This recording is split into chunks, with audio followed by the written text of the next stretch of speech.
I'm so humbled and thankful today that God has taught me and showed me the way of turning my pain into a purpose for good and not allowing the anger and the bitterness and the hate of deceit from another to take control and consume me. It's amazing how God will turn your pain into your purpose. And I never in a million years imagined losing my boys and being able to even stand, never mind being able to forgive, and being in a circle and circles after circles. So today I'm really feeling grateful, and I feel like my sons' lives were used as a sacrifice in order for others to be healed. I accept that. You know, today I learned that, you know, even if they never catch who murdered my sons, I have my justice with sitting in places like this today. So, and God has given me my confirmation over and over and over again with the work I do today. That space didn't just change my life, it saved it. And every day that I'm out here, I'm grateful to be out here. But I also know that, you know, I committed harm and I'm accountable for that, right? And there's not a day that goes by that I don't owe it to all of you, everybody in this room. The purpose for me is just really just breaking the cycle of harm, pain, and how to bring everyone together. What do accountability look like? And today I'm accountable for so much harm that I created, and in return I built community. Doing 10 years incarcerated was extremely easy. I could do it again. But doing restorative justice was the hardest thing I've ever done in my life, to look myself in the mirror and really work through my own pain and healing. I had recently undergone my own trauma, my own sexual trauma, and I ended up working in a program with young boys who had committed sexual harm. And it was all just by chance, but it put me in this situation where every day I was triggered and confronted by the worst thing that I had ever been through. And I quickly realized that despite that, I was just like completely falling in love with this community, like these sweet, loving, beautiful boys that taught me very quickly that before they had ever caused any harm, they had been victims themselves. And so kind of just because I was forced to, I found myself sitting in spaces with people who had done the same things that had been done to me and caused me so much harm, and realizing like we're actually on the same side of this. Like we're both hurting from this. We both have so many similar pains that have like tried to drown us, and we've survived through. For me, purpose, it took me a long time to find what that actually was. I didn't know what it was. I was just running from my pain and all my shame and my guilt when I was inside. I just wasn't facing what I should have been facing. But me growing up in a messed up household made me realize like how much of a mother I needed to be and how much of a better mother I needed to be. So when I went inside, I wanted to focus on that, and I wanted to focus on what would make me better for them so that I don't make the same mistakes, or what would make me better for them so that my daughter doesn't make the same mistake. Being in a domestic violence relationship really messed me up, because it makes you think of love in a whole different way than what it really is. I just feel like there's so much power in this. There's so much good coming out of it. It's making a difference in so many people's lives. It's given people the opportunity to show who they really are. And the purpose is to keep doing what I'm doing to make a difference in honor of my son, Johnny's name. If you've never had a child murdered and you watched him for 8 hours laying on the ground, you don't know what I'm feeling. And you don't know, when I come home in the morning time, I still see him laying there. I had 5 children, now I only have 4. It took me a long time that my son won't be playing pro football. He won't be buying me a house. I won't see no children. He won't be getting married, because he was 16. And he took a bullet because of his friend. It wasn't because he was into problems, it was his friend. So It changed my whole life around. I learned a lot from doing restorative justice, from the men being in there, and I know they're not monsters, they're human just like I am. You know, they did things to people, you know, they did things to people when they were younger, and it caught back up to them and stuff. So I appreciate restorative justice. And I learned more from Legacy Live On, what restorative justice really meant. I'm doing this, honoring my son, and I'm gonna keep doing this until I can at least get one young man, one young lady to turn their life around. I was always pulled towards a place of just harm since I was a kid, you know, which ended up leading me to go to prison at 16 and then sentenced to die in prison. But like, just seeing like how much in those spaces where like it's supposed to be like no love and just straight hopelessness, somehow I found a community in there where we brought that love and hope. We built ourselves to protect ourselves from harm, but you know, we're still hurting. And to this day, I still like try to figure out like, you know, why am I here and why am I in certain places? And I don't know if it's my purpose for the most part, but I know like I'm in the right places. It's people that have been out of prison for 1, 2, 3, 5, 10 years that are still not knowing what to do with their lives, and they're just resorting back to the same things. They're telling the younger generation, this is what you're supposed to do. They're hurting, but then they see us, and then we're being these examples for them that you can change, that it's just not a theory, that it takes work. They're starting to see it. They're starting to shift their narratives to the younger generation because they still have influence out in these streets. And then if we can get to that, you know, we're preventing a lot of other things, or at least having dialogue for the most part. What y'all done in y'all past is what we need to be spoken to in our community. Why? Because we have our youth trying to follow that path. And maybe they don't want to, but due to reasons of what we're going through, they have to. There's a lot of things going on that we have to do things that we don't want to do to survive. But here you are a lot coming out like, no, there's other ways. Teach me the other way. Show me the other way. I don't want to be a killer. I don't want to die. I don't want to hurt. I don't want to hurt others. Who's going to tell them there's another way? Who's going to tell them that we love them? Yo, I'm going to tell them. We going to tell them. Facing life, did you ever think that you would be here today?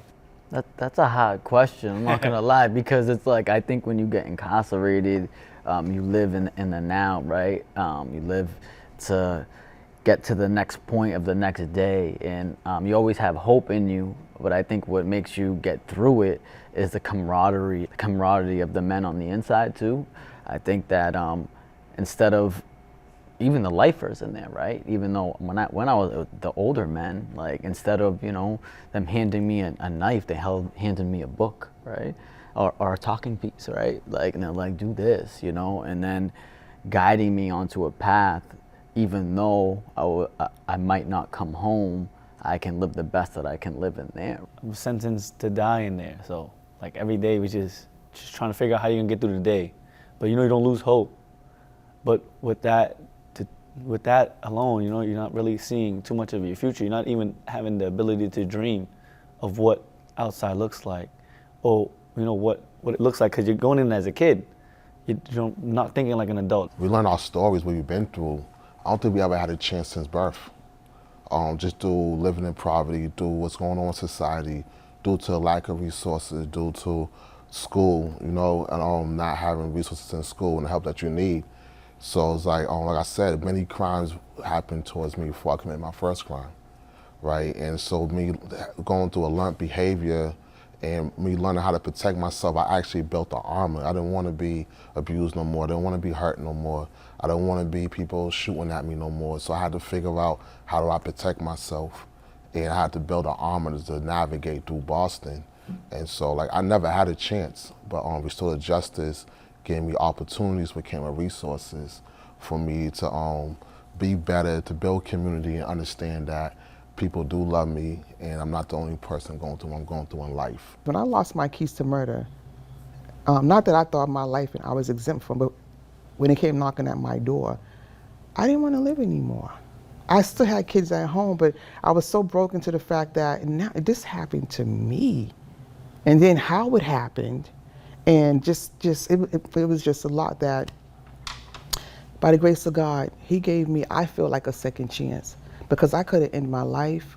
Like, God only knows, I could be wherever, but God said, no, that wasn't to break you, that was to make you strong so you can do this. And that's why I say I now sit in my purpose. You mentioned how you didn't realize how you affected someone else. In that moment, when you're taking somebody's life, how did you, I guess, get from, are you not thinking about that? When did you start thinking about how this could affect somebody else, their family?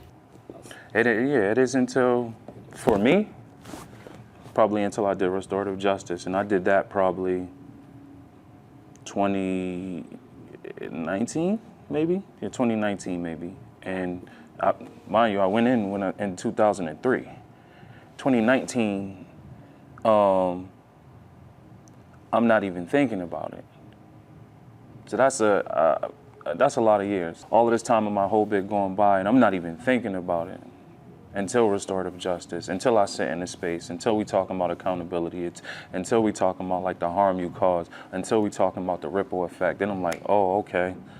And then Clarissa tells this story about her son and how she was able, even though her son lost her life, she was still able to go inside that courtroom and forgive this man. I'm like, this is foreign. I never even heard of nothing like that before. You know what I'm saying? I never even heard of nothing like that before, and it was just out of the ordinary. So then I just shifted my thinking. I'm like, all right, something. Not dwelling too much on where I was at that point, but I was just like, yeah, I can't perpetuate what I was doing. So I do have a violent crime that I'm responsible for, and I say that for me, prison is not a place where you can rehabilitate at. Going into prison is punishment. You gotta survive every single day. So for me, it took me 5 years before I enter RJ space to be like, you know what I did was wrong. But because those first 5 years, I gotta make sure I wasn't getting stabbed. I gotta make sure that no one's gonna try and kill me in prison. The treatment that you receive in prison, the strip searches, being dehumanized. So you don't really have time to think about what you actually done.